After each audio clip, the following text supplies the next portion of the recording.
Hello. I figured I'd make a quick video to show how I made the Christmas trees that I used for decorating this past holiday season. What I was trying to do was make very quick holiday decorations. We had the whole family here this year, which was wonderful. And it's not like I usually do things way in advance anyways for the holidays, but I had even less time than before. And I wanted to decorate a little more simply, not bringing out a lot of the things that I have used to decorate before. And I wanted to make something to use with decorating. And as I was thinking about it and looking online, I realized, you know what I can do quickly is I can sew something. So I decided to sew Christmas trees like the one you see here.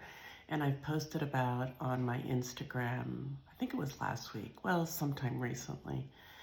And it worked really well because I had what I needed. I had this cotton linen, Essex linen. I had a bolt of it. I hardly ever have bolts of fabric, but I planned to do a bunch of different things with this, so I had this fabric. And I'll show you why I had what else I needed.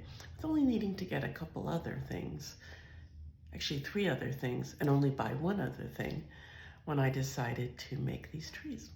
So here's the linen, and the first thing I'm gonna do is to cut it out. I made trees of different shapes. I didn't make a bunch of them, I think I made 6. I made them of different shapes, and there really wasn't a pattern that I used. I just decided to make some as big as I could without having to manipulate the fabric too much because I was in a hurry. And the other ones I made a little smaller just to add some contrast. So with this fabric right now, what I'm gonna do is just even off this end here. Goodness knows why it's a bit ragged like this. Using my trusty rotary cutter.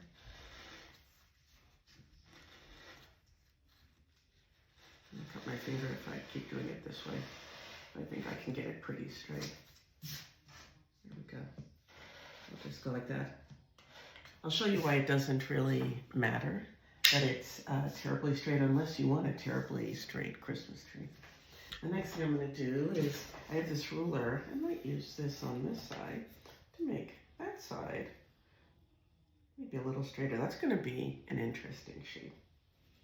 Yeah, we'll go like that. We'll go with a little angle. Press down. You notice I always retract my rotary cutter. Don't want to begin the year having to have stitches in the emergency room. And there we go. I think that's going to be the shape of my Christmas tree. Move this nice bolt of cotton linen out of the way. And I'm going to fill it from the bottom. So the bottom is the fold in the fabric. So I'm just going to cut off the bottom. That'll still give me a pretty big Christmas tree. There we go. I don't care too much about wrong and right.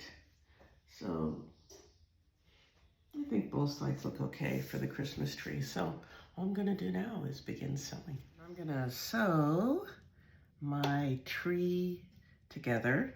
Whenever I'm sewing, I'll put on my wonderful Kai scissors lanyard that I keep my very sharp scissors in. It actually holds them really well. They don't hardly ever fall out. Actually, they don't fall out. And let me just mark on my fabric where I'm going to begin and end. No magic here. I just know that when I was stuffing the trees before, I probably needed about a 6-inch opening to easily get the fill inside. So just mark that off. Go to my trusty Bernina. And I always clean my machine between projects, but this is the same setting that I used when I made the trees a couple weeks ago, so I'll just go ahead. Oh, I gotta move this. I had moved this. I had moved it before, so now I can use the knee lift. I need a little more space. There we go. Of course, when went down in the wrong spot. Here we go. There we go. And I'll begin. And I don't do much of a seam on this. I do want to make sure that I backstitch at the beginning pretty well. That's how I begin and end. I don't know, I like it better than the automatic feature here, although sometimes I use the automatic knotting at the beginning. And I only have a 3/8 seam allowance. You don't really need much. This is a pretty tightly woven fabric, and it'll hold together pretty well. I was stuffing the other trees a lot, and the seams didn't come apart, so 3/8 is enough. More than that, I think you have to trim the seams, and this is meant to be a quick sew. So I'm gonna sew this tree together, pivoting at the corner, and I'll be back. So here I am completing the sewing of the tree. Back to the other side at the bottom, where I've left a 6-inch opening. And here is my tree sewn. Now, if someone were to look inside some of the trees that I sewed, they'd be like, this doesn't look great in terms of very even finishing. But as I mentioned before, this is a tightly woven fabric. It's not going to come apart. And the idea was to simply, and not in a uniform way, put these trees together, actually embrace the lack of uniformity, because trees aren't uniform. So I finished sewing it. I pivoted at the corner, and now I'm going to do a little pressing of the seams just so they are open a little better. And I can even finger press, and that probably would be okay, but I'll probably do a little pressing, and then I'll turn the tree so the right side is out, and I'll show you how I fill it. I tend to be a stickler for corners. I like them to be really sharp when after you turn them. It's kind of tough to do it with this tree, particularly at the top at that sharp point, but I'll try to turn this pretty well. You know, you can look online and see a bunch of ways to turn things properly. I'm gonna try to get a little bit of a sharp corner here, but it doesn't matter too much. Trees don't tend to have sharp corners. I suppose some do. Anyways, I'm just gonna reach in and try to, actually I'll turn it the other way, try to hold this corner. I try to make a pretty nice turn, just so I'm not poking too much, trying to get the fill into these corners. And then I'll turn the rest of it out. It's interesting, this is a nice fabric because, I mean, I did some serious poking when I was filling the other ones with the fill, and I don't think I poked through this fabric. And of course, that's not what I do in terms of trying to get nice corners on other things that I sew, but this is just a quick sew tree. And it just needs to generally be in the shape when the right side is out and before I begin filling it. I'll just get this, I got this tool. I use it when I'm making corners, you know, really correctly with garments, as much as I can. I'm just gonna do a little poking. That's not how you use this. Don't really use it to poke. Use it sort of to press with the side, not with the end, because you don't want to poke a hole in your fabric. With this, I'll do a little poking, gentle poking. Oh, a little hole appeared there, but not too bad. And I'm going to use this just to get my corners ready to fill. That looks okay. Let me get the top one pressed out a bit. Gently, gently, gently. Holes can appear and I can do something about them, but it'd be nice if I didn't have to. And actually, I'll just use my finger or a tweezer to get the end of the tree ready for filling. It's filled enough because it's open enough because what I'm going to do is just push the filling in there. Well, now let me get my filling and fill. So in filling the trees, I had to think, what do I have at home that I can easily use? And I have a bunch of pillows that probably should be thrown out, I suppose, because we've had them for a while. But I grabbed one that wasn't in use, just opened it and took out the filling and just used it to stuff the pillows. The trees.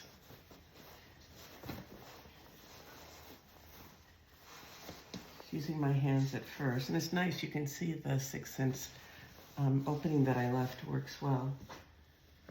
Doesn't have to be 6 inches exactly. There's nothing about this that is exact, which is just fine.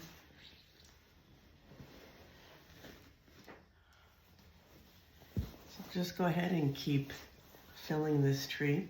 And to get to the end, I got this knitting needle, and I'm going to kind of see if I can, one way or another, push some of this now slippery filling into the end. Probably have to use my fingers also, but I'll get most of it in there, or some of it in there, or enough of it in there, one way or another. I think at one point when I was filling the trees, grabbed some long scissors because they maybe could kind of grip onto the fiber fill a bit. And see, it worked well because it sort of pushes this filling up into the top.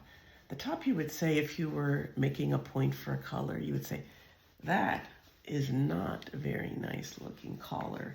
It looks kind of, I think janky might be a good word, but this is fine for a tree. Here it is. Here's my filled Christmas tree, or tree. It could be a holiday tree. I think it could be used for all sorts of holidays depending on how you decorate it, or just for home decor. The other thing I was thinking about when looking at this was this might make a great decorative Halloween witch's hat. I'm not a big Halloween decorator, but boy, wouldn't that be fun for Halloween. Well, it's stuffed, so now I'm going to show you how I made a little stem with a dowel and the stand to put it on. I'm going to use the dowel from this Christmas tree that I made, and I just got this at the local hardware store. It's Fratelloni, which is an Ace Hardware store locally, and I just, in my very not good way, trimmed this off a larger dowel, just trying to figure out what kind of, I made it different heights depending, because I wanted different heights for the trees. And then you just stick this in there, and then that was it. So once the dowel is in, the next thing to do is to slip stitch this closed. I won't do this one because you just have to slip stitch this closed because I want to put this dowel back in here. I'm going to still keep these trees out for a bit, the ones that I made, because they're so pretty. Put this dowel back in. Fingers crossed I can get it in through this little opening that I have. Yep, there we go. Put it back in. You can see there's some cute trees. I think I have to get a dowel for this one and another base. And then the base for the trees that I made are from the ends of Christmas trees that at a Christmas tree lot close to where I exercise. I go to the YMCA in St. Paul, and as I look out when I'm exercising, I was able to look upon their Christmas tree lot, and as I was exercising, I saw them cutting off the ends of the trees, you know, to make sure the ends of the trees were fresh for people taking the Christmas trees home. So I went down and asked them for the ends, and they gave me the ends of the Christmas trees. They were nice and flat. It was just perfect. It's beautiful. And then my husband drilled a hole in there, holes that match the dowel size, or the dowel size. And look how nicely that stands up. And so the only thing I had to buy, and I can reform these trees, you know, to make them look different ways. The only thing I had to buy was the dowel. And the other thing that I bought were these star anise. And these I got at Wonderful Penzi Spice close by. And I just used some a hot glue gun to stick these on. So that's how I made these sewn Christmas trees that I used to decorate this past holiday season. And as for the tree I made today, maybe for the first time ever, I'll decorate for Valentine's Day.